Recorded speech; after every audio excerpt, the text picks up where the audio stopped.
আজ মঙ্গলবার 25শে ফাল্গুন 2026 সালের 10ই মার্চ, মীন রাশি, মীন লগ্ন, পাইসিস সাইনের জাতক জাতিকাদের আজকের দিনটি কিন্তু মধ্যম প্রকৃতির অতিবাহিত হবে।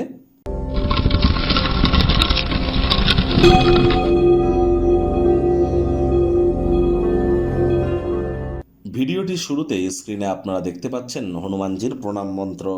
মনোজবং মারুত্তুল্য বেগং জিতেন্দ্রিয়ং বুদ্ধিমত্তম বরিষ্ঠম বাতাত্মজং মানর্জিত মুখ্যং শ্রীরামদূতং শরণ্যম প্রপদ্যে।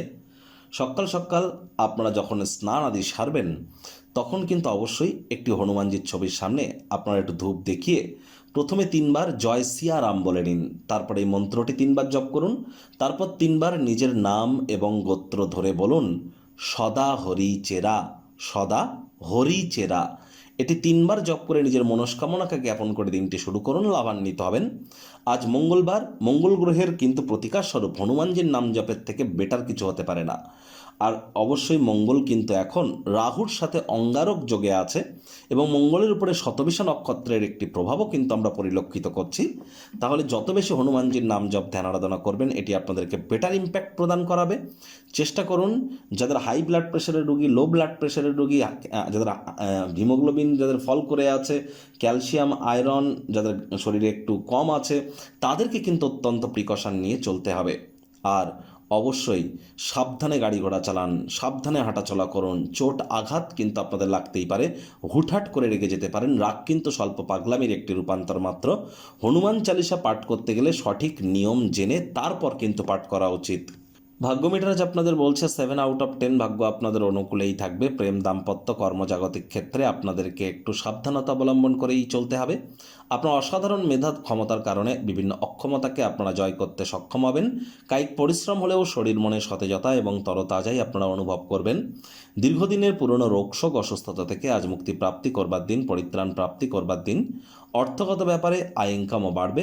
নতুন উদ্যোগ পরিকল্পনার পাশাপাশি নতুন নির্মাণ কার্যের শুরুয়াতও করা যেতেই পারে। আজ আপনি মানি ম্যানেজমেন্ট, মানি সেভিংস সম্পর্কে যে জ্ঞান গ্রহণ করতে চলেছেন সেগুলি ডেলি লাইফ ইনপুট করুন, অবশ্যই লাভান্বিত হবেন। ছোটোখাটো বিজনেসম্যানেরা একটু ক্ষয়ক্ষতির সম্মুখীন হতে পারেন, ভয় পাওয়ার কোনো ব্যাপার নেই। হার্ডওয়ার্ক, কঠোর কায়িক পরিশ্রম যদি করেন তাহলে সঠিক ফলাফলও কিন্তু প্রাপ্তি করতে পারেন। বিচক্ষণতার ব্যবহার করুন। আজ যারা চাকরিজীবী আছেন অফিসে কম কথা বলে কাজ বেশি করুন। মনের থেকে মস্তিষ্ককে বেশি দাম দিন। কোনো প্রকার অফিস পলিটিক্স বা গসিপিংয়ের অংশ যেন হবেন না। বসের কিন্তু কুনজরে আপনারা পড়ে যেতে পারেন। রাজনীতিবিদ যারা আছেন জনসংযোগ বৃদ্ধি করুন। হার্ডওয়ার্ক, কঠোর কায়িক পরিশ্রমের কোনো বিকল্পই কিন্তু নেই। শিক্ষার্থী বিদ্যার্থীদের পড়াশোনায় মনোযোগ আরও বৃদ্ধি করতে হবে। উচ্চশিক্ষার জন্য যারা বিদেশ যাত্রার কথা ভাবছিলেন ভাগ্যদেবী আজ আপনাদের পক্ষে নেই। সন্তান সন্ততি থেকে থাকলে তাদের দিকে সজাগ দৃষ্টি আপনারা বজায় রাখুন। হাউস ওয়াইফ যারা আছেন দিনের শুরুটা তাড়াতাড়ি করুন। স্বামী স্ত্রী, প্রেমিক প্রেমিকা অহেতুক তর্ক বিতর্ক লড়াই করা থেকে বিরত থাকুন। ভালোবাসার মানুষের সাথে আজ আপনার দিনটিতে যতটা সম্ভব অহেতুক তর্ক বিতর্ক করা থেকে বিরত থাকা যায় সেটি বেটার। পরিবার পরিজনদের সাথেও ভাব ভালোবাসা বৃদ্ধি করুন। গৃহের পরিবেশে কোনো প্রকার আপনারা যেন আজ ক্যাজুয়াল অ্যাটিটিউড নেবেন না, তাহলে এটি ব্যয়সাধ্য কিন্তু প্রমাণিত হতেই পারে। বন্ধুবান্ধবদের পাশাপাশি পরিবারের সদস্যদের সাথেও সন্ধেবেলার সময়টিতে কোয়ালিটি টাইম পাস করুন। শত্রুপক্ষ বিরোধী পক্ষ খুব একটি শক্তিশালী থাকছে না।